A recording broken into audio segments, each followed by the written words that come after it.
لا تموتن إلا وأنتم مسlimun. Amma ba'du, jamaah kaum muslimin dan muslimat yang dimuliakan Allah Subhanahu wa taala. Kita lanjutkan pelajaran kita mengenai bagaimana perilaku dan akhlak Rasulullah sallallahu alaihi wasallam dalam bergaul dengan sahabat-sahabatnya, yang dengannya tentu kita dapat mengikuti bagaimana perilaku-perilaku Rasulullah sallallahu alaihi wasallam yang telah dicontohkan kepada kita semua. Pada pertemuan sebelumnya kita masih dalam bab bagaimana Nabi sallallahu alaihi wasallam menjadi tamu untuk tuan rumah.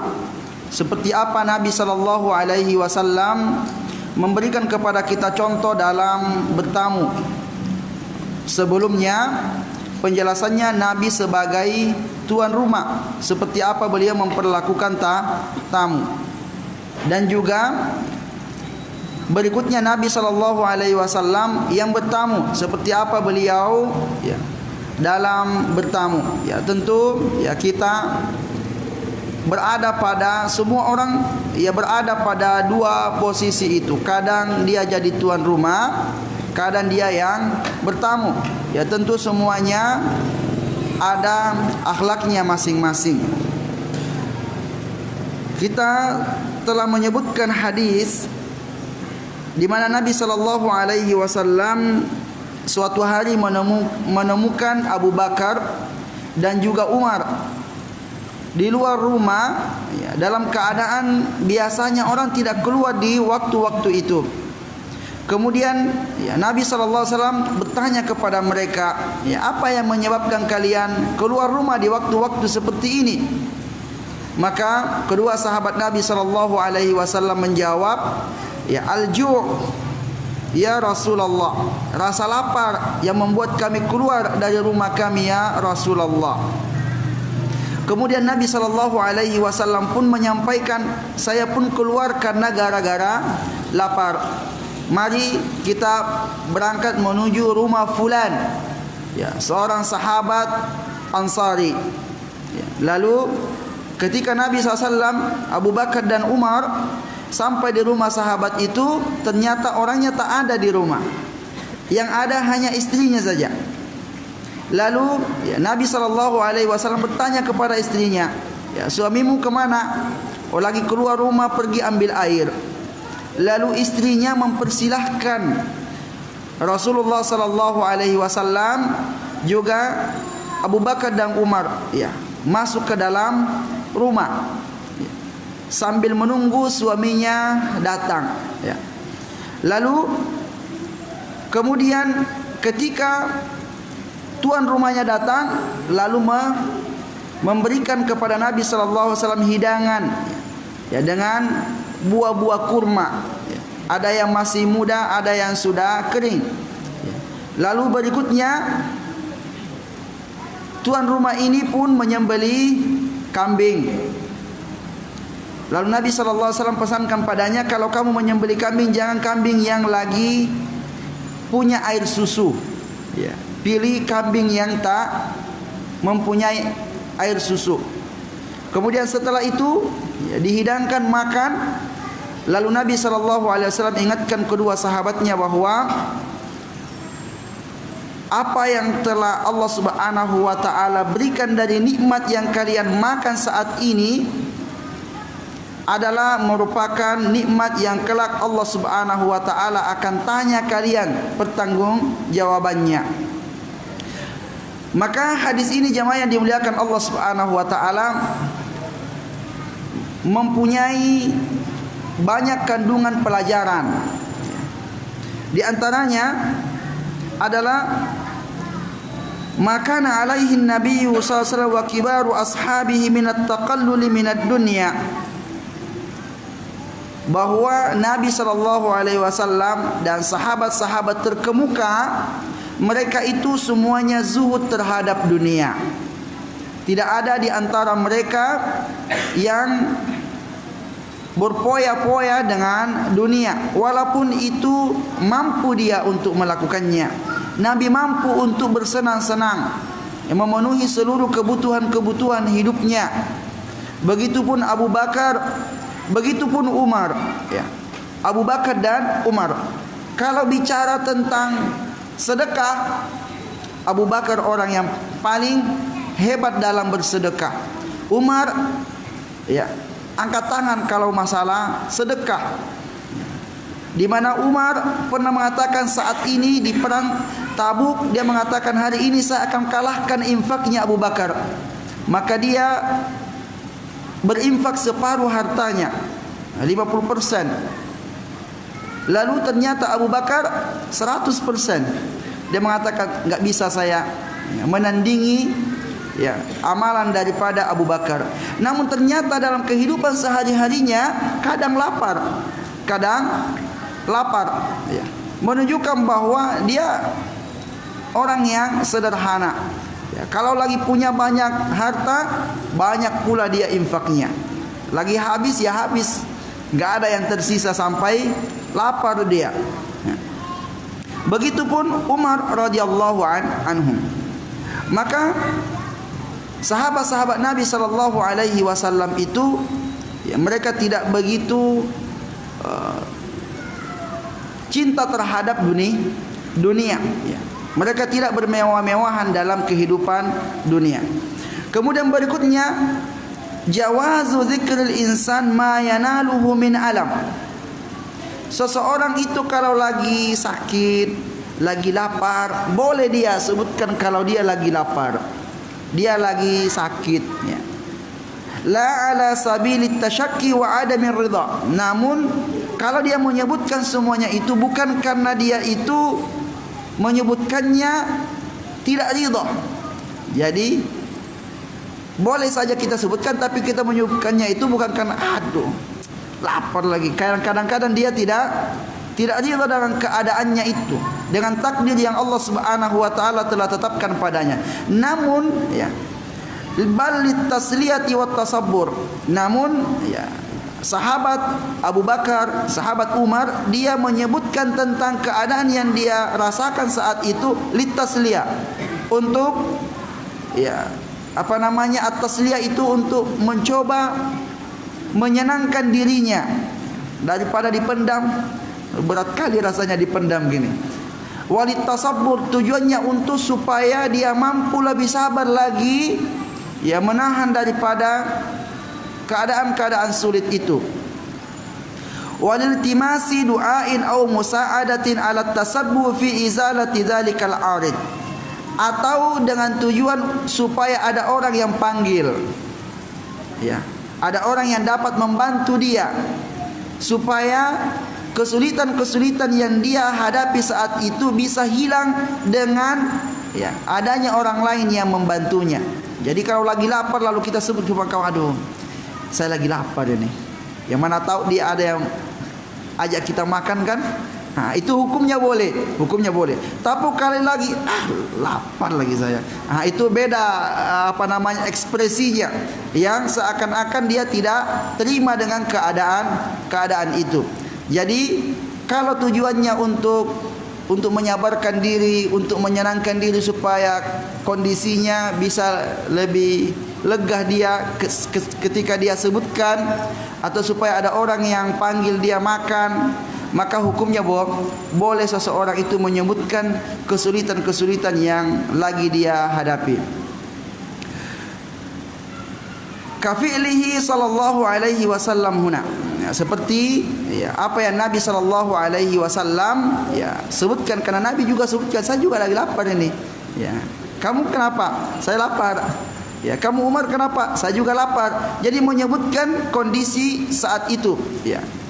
Kemudian fahadha kulluhu laisa bimadmum, ya. Yang demikian ini menyebutkan keluhan-keluhan bukanlah sesuatu yang tercela. Innama yudhammu man kana tashakkiyan wa tasakhutan wa tajazzuan. Yang tercela itu kalau disebutkan, ya, kondisi-kondisi sulitnya karena dia tasakhutan, ya, dia murka dengan kondisinya itu, dia tak suka, ya. dia tidak terima kondisi yang dia lagi hadapi. Kemudian berikutnya wa fihi istihbabu ikramid dhaif bihadzal qawli wa shibhihi. Ya. Ada anjuran dalam memuliakan tamu itu diberikan dia kata-kata yang menyenangkan.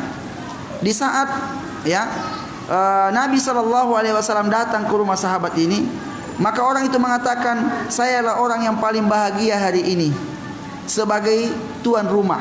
Sebab apa? Sebab ada tamu mulia yang datang ke rumah saya. Jadi ini merupakan kata-kata yang baik dalam menyambut tamu.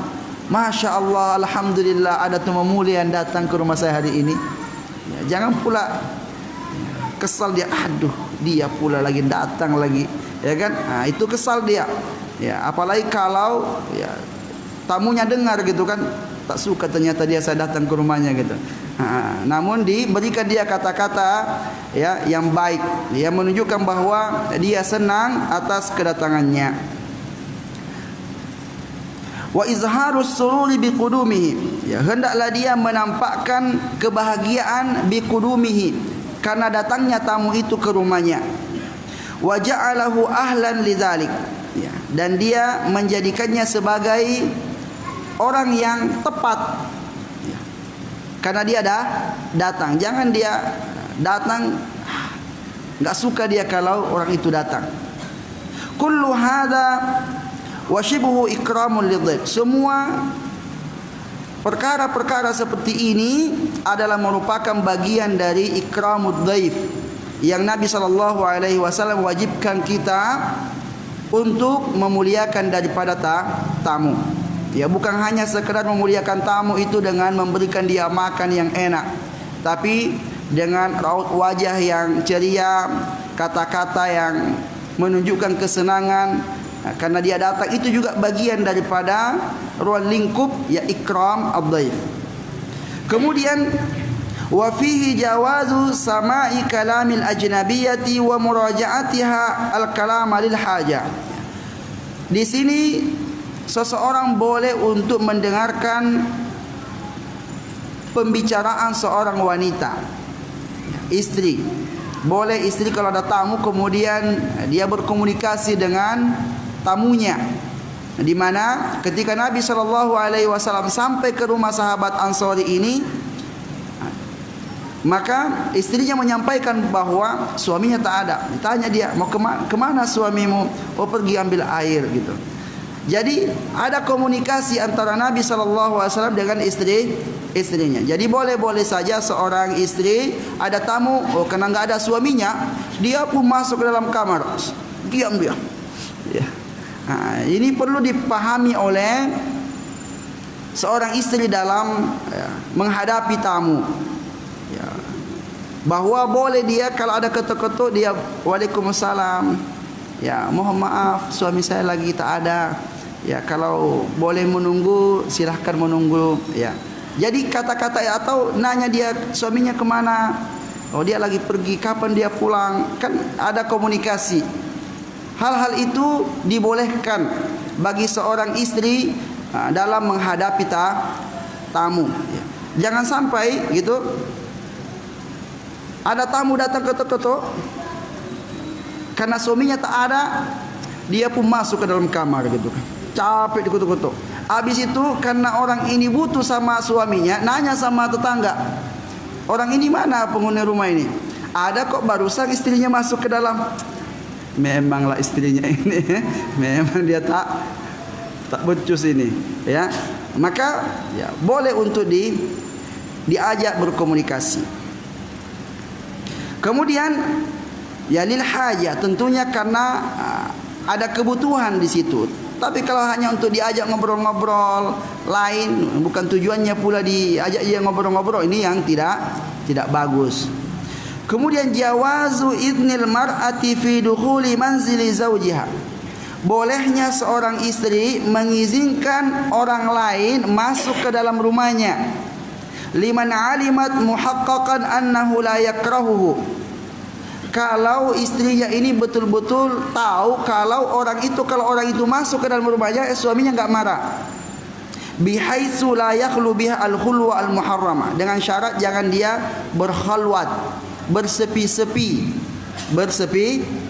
Jadi tamunya datang satu orang, dia pun sendiri gitu, dipersilahkan masuk, tutup pintu, ngobrol-ngobrol dalam. Ini menimbulkan kecurigaan karena dia berkhalwat, dia bersepi-sepi. Nabi SAW mengatakan, tidaklah seorang laki-laki bersepi-sepi dengan seorang wanita kecuali yang ketiga adalah syaitan. Ya, syaitan nanti akan datang berbisik-bisik sehingga dia berpikiran macam-macam. Ya, kalaupun nggak bisa dia goda dua orang itu, mungkin orang lain yang digodanya.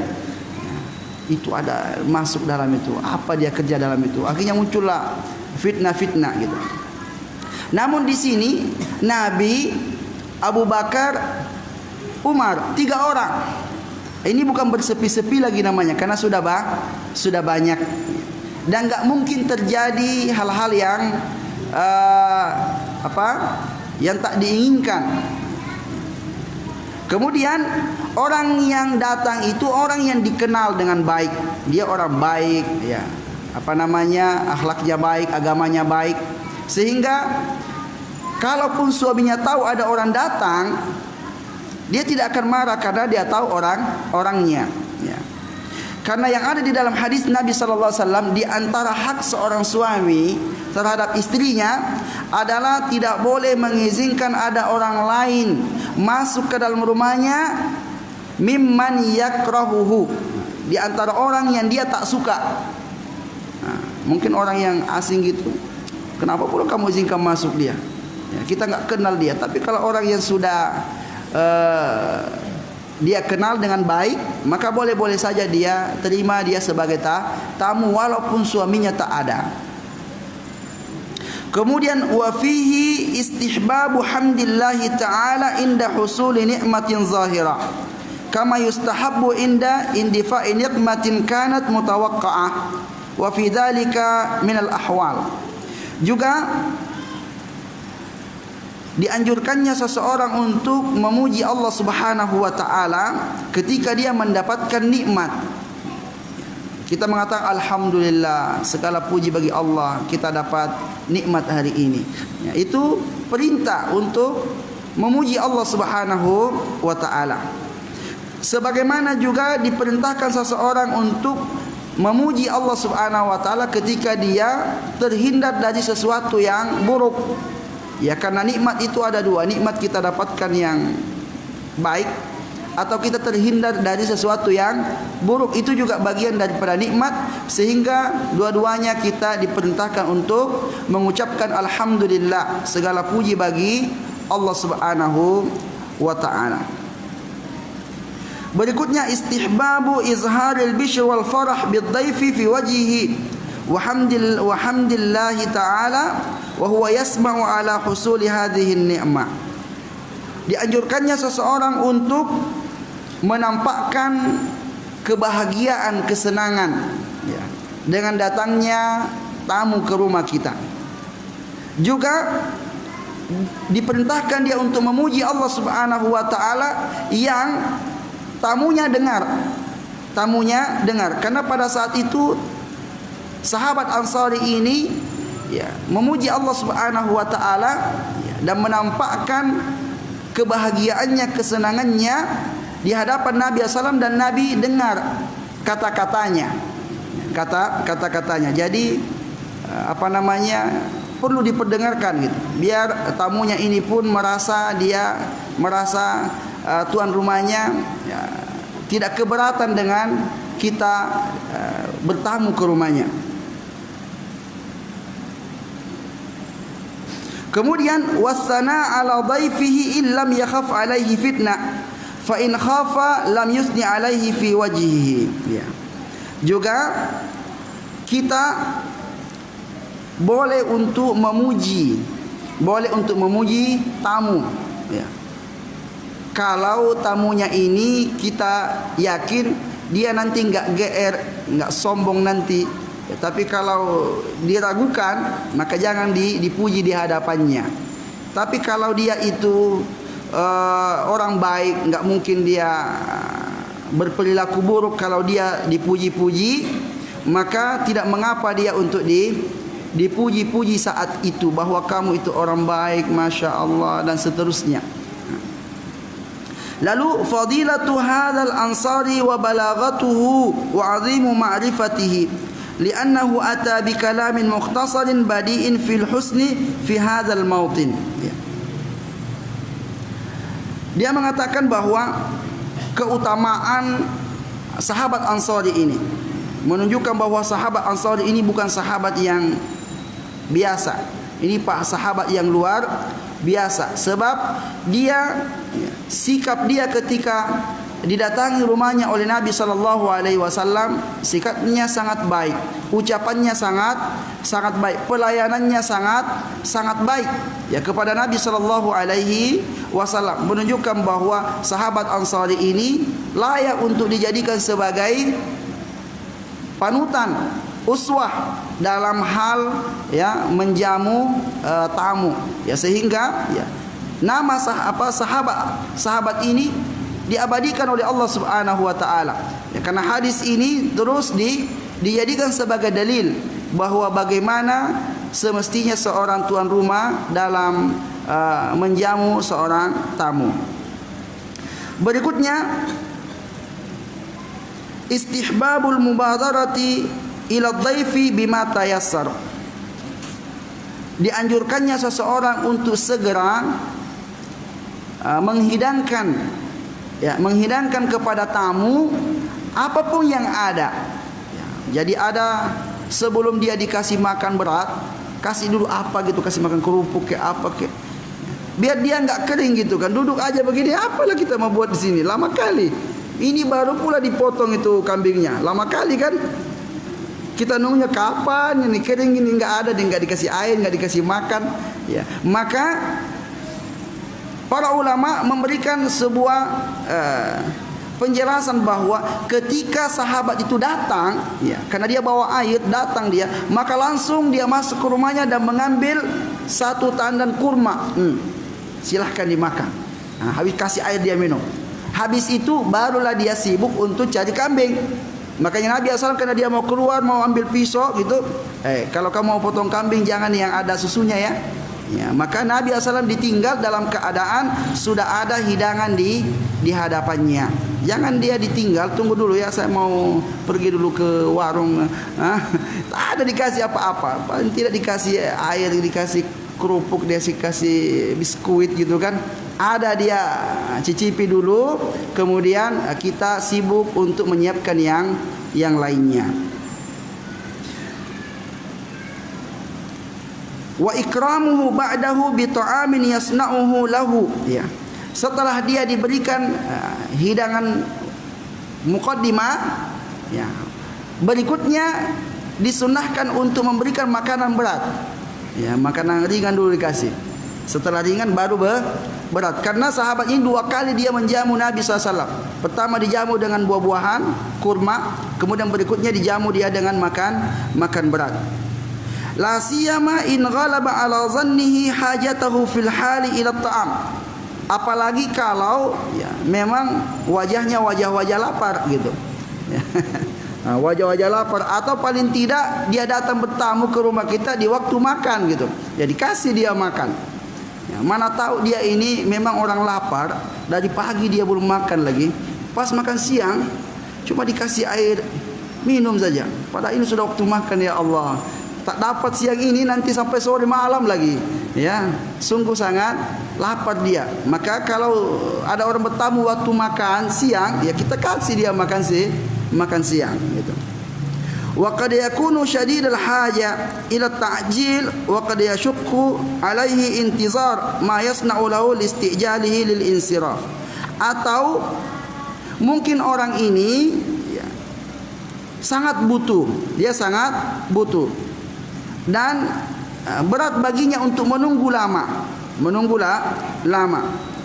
Maka hendaknya ada makanan yang kita berikan di awal. Karena kasihan kali dia kalau disuruh tunggu dulu ya. Ya, ini baru kita mau ke pasar ini. Aduh kasihan kali tamunya gitu nunggu. Dan enggak enak kali gitu disuruh nunggu, ini betul-betul nunggu makan nampaknya ini, ya. Karena memberikan waktu lama untuk tamunya menunggu tanpa diberi apa-apa. Kemudian wa qad kariha jama'atu minas sal at-taklif lidhaif wa huwa mahmulun ala ma yashuqqu ala sahibil bait mashaqqa zahira. Dan sebagian besar ulama salaf mereka membenci, ya, memberatkan tuan rumah dalam menyiapkan, ya, makanan kepada tamunya.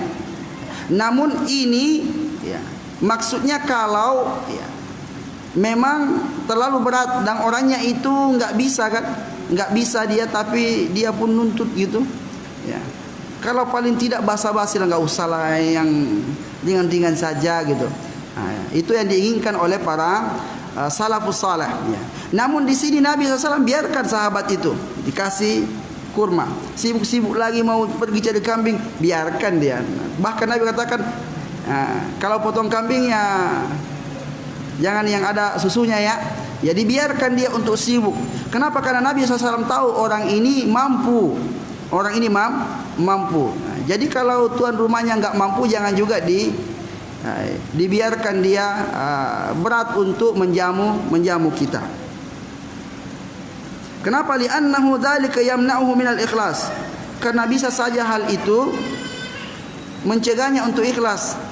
Ya, ngutanglah kemana-mana, ngutang dia untuk menjamu tamunya, ya. Begitupun kalau melihat tamunya itu susah, jangan lama-lama di situ, ya, setengah hari aja lah, jangan usah tidur di situ gitu, ya.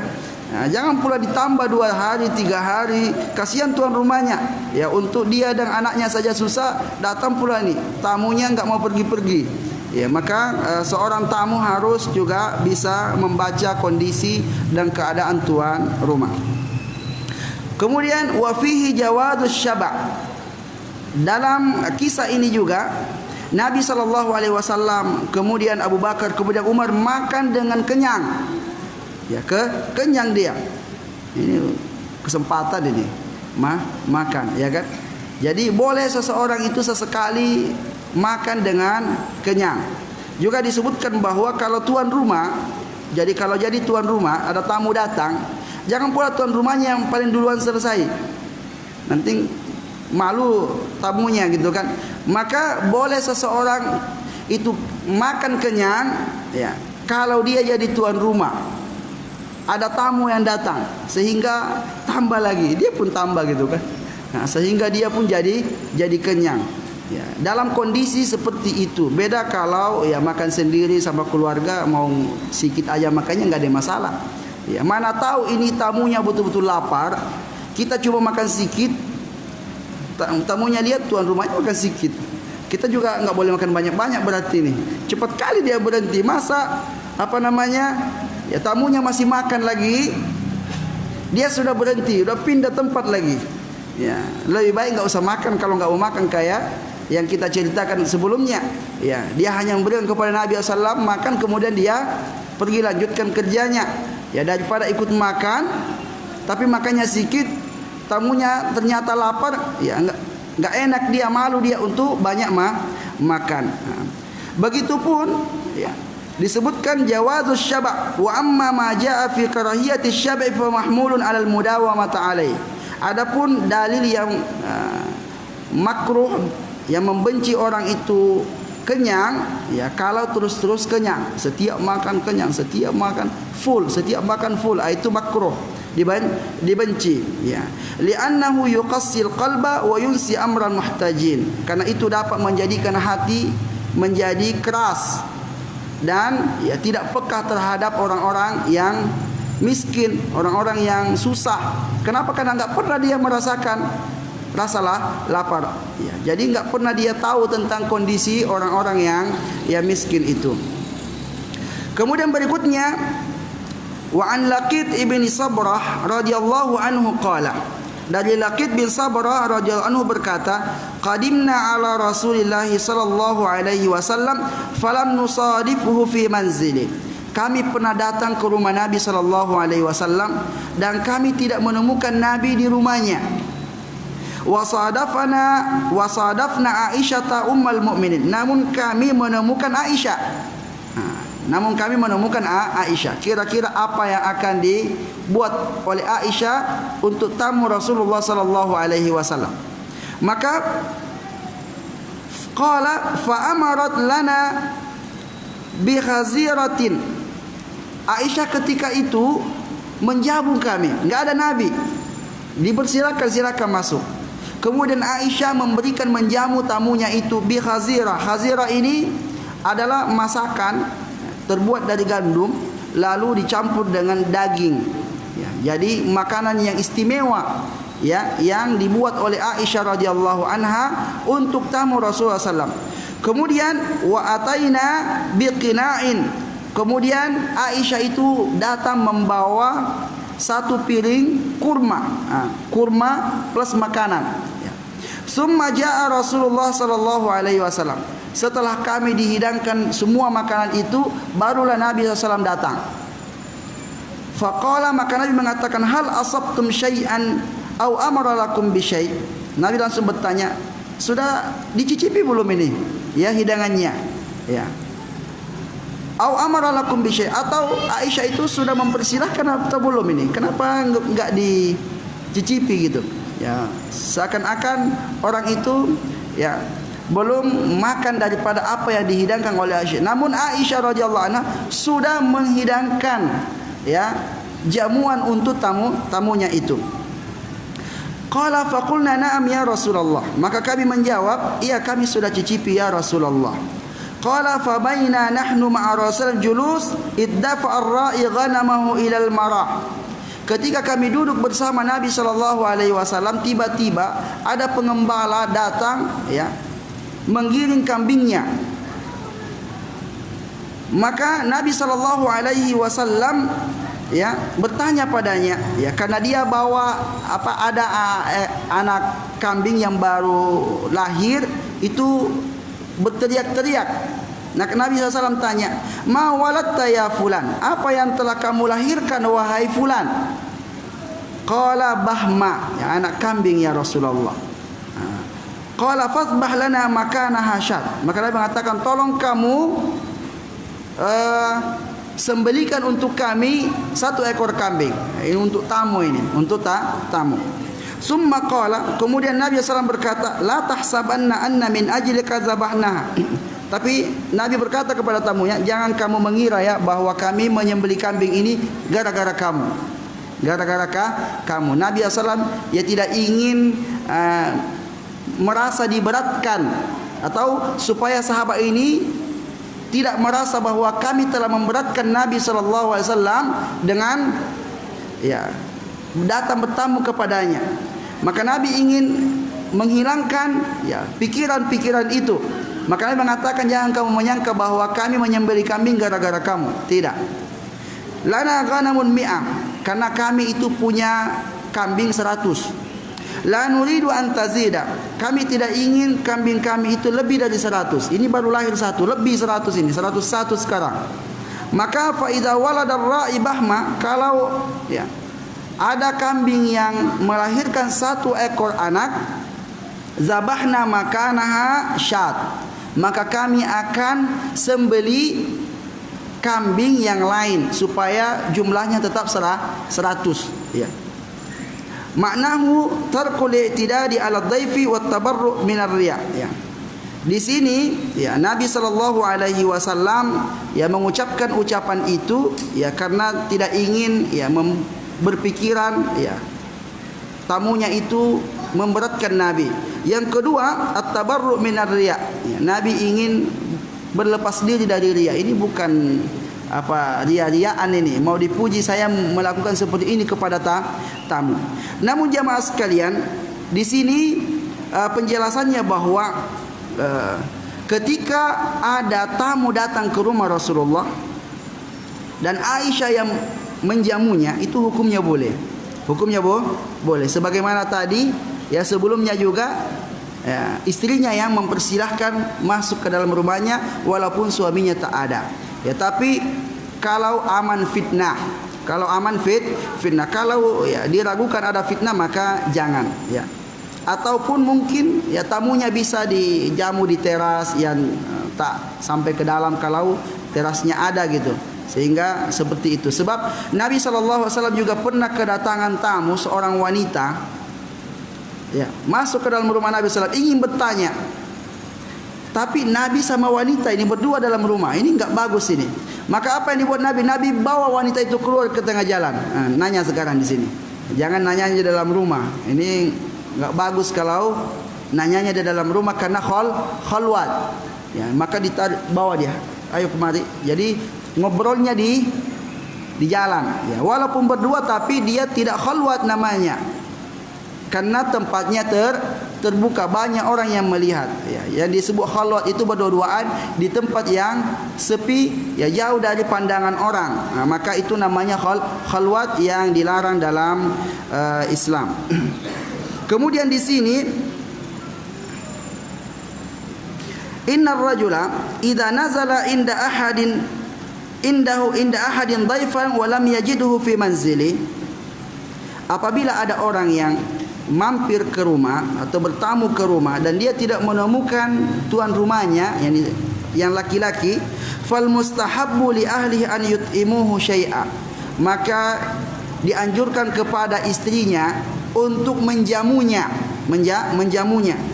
wala yuakhiruhu ila huduri sahibil manzil, jangan dia menunggu suaminya datang. Ya, tunggu dulu bang ya, duduklah di situ dia nunggu, tak dikasih apa-apa. Tunggu suami saya datang. Nah, sambil menunggu suami datang, sambil dibuatin makanan untuknya. Paling tidak teh apa disuguhi, ya, sambil dia nunggu. Karena begitulah yang terjadi pada Aisyah radhiyallahu anha. Ya, dia dipersilahkan, kemudian diberikan dia hidangan sampai Nabi SAW datang. Ketika Nabi datang, makanannya, minumannya sudah siap. Tinggal Nabi persilahkan. Kenapa enggak dimakan ini? Silakan dimakan. Wa fihi annahu yustahabbu an yuqaddama lid-dayfi khiyaru ma indahum minal ma'kul.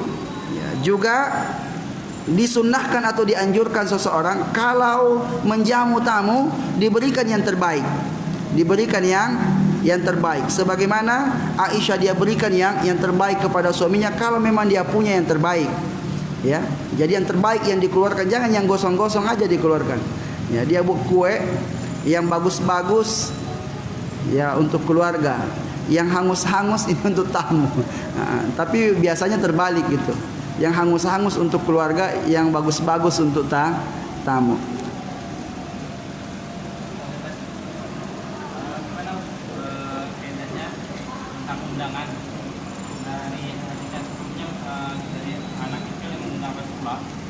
Dan juga bagaimana kita kadang mengundang kaum muslimin tentang misalnya ada kegiatan gotong royong, apa gitu bagi kaum muslimin itu wajib juga untuk mendatangi kita atau gimana itu apa itu kategori undangan juga?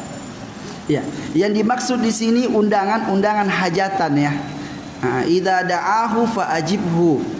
Apabila saudaranya mengundangnya, maka hendaklah dia memenuhi daripada undangan. Ini undangan hajatan. Ya, kalau undangan gotong royong ini biasanya dari pemerintah atasan. Kalau atasan yang manggil bawahannya, ya maka itu namanya ulul amri. Ya, orang yang telah dipilih mengurusi urusan kita. Maka oleh karenanya kita wajib taat kepada ulil amri kita. Ya, kalau biasanya gotong royong gitu, maka kalau umpamanya RT-nya yang manggil, berarti kita wajib taat sama RT sebab RT ini bagian dari ulil amri yang mengurusi urusan kita, wajib kita taat padanya. Ya.